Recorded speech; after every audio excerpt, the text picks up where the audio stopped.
Lessons from a paperless poet. Why I write? I write because you told me to. Because you encountered history and literature but never met a pen or page. You were right.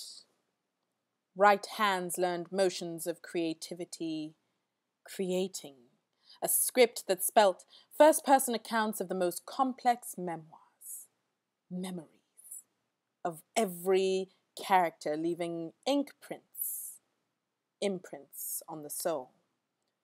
So boldly marked in ageless pages, it's as though you wrote and marked infinity with some poetic prose. But you did not write. Because your hands that raised nations never did learn to caress a borrowed pen. Every battle was fought at the front line of the river injustice, flowing, bloody, feet. Each step a protest, each step scarring toes and souls. Soul-strong soldier, not hindered by the flesh's tendency to sweat. Sweet to the dreamer are the scars of hard work, a reward you knew you would not taste or waste. Back, feet would bear blisters from journeys the distance of generations away. Far were the fruits of hope which your cuts and bruises would buy. Pay attention to those sores, and one can see in their cross-sections the traces of life. So profound were the wounds. It's as though with your footprints you wrote and imprinted eternity with some poetic prose.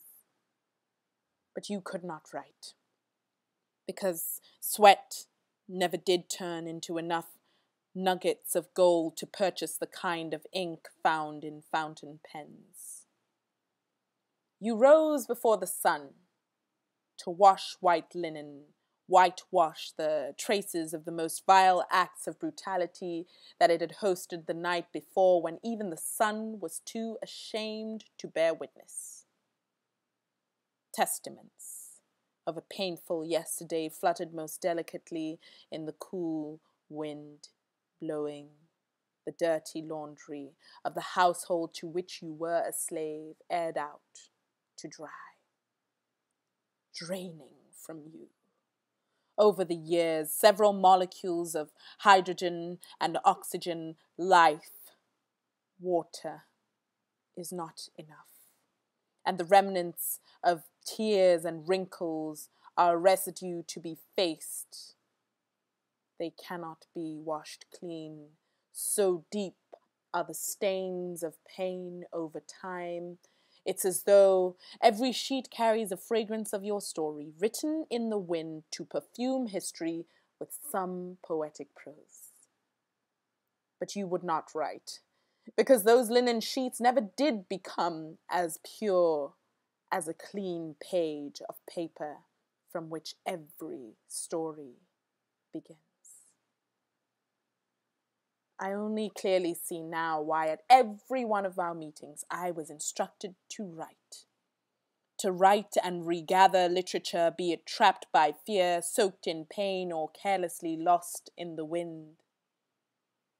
The piece of floor we shared on any given day was an opportunity for me to recapture messages lost in the wind by drying linen or stuck in the crevices of pavements that held up bloody, tired, and overworked feet, or indeed those messages strangled in tender, long-suffering right hands that posed a million possibilities and possessed a million motions, but had yet to learn a certain stenographic fluidity.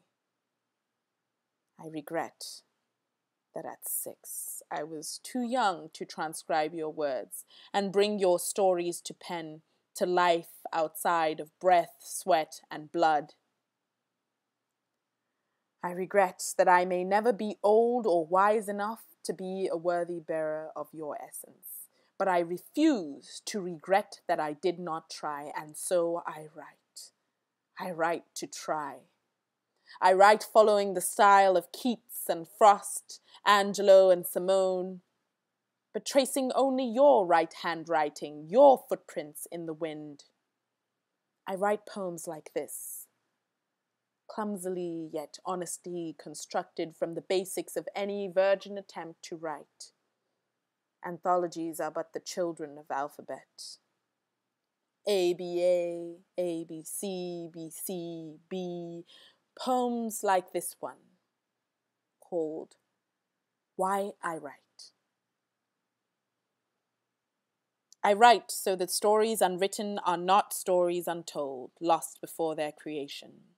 So that the poems within the dead blank spaces between written words may breathe in you.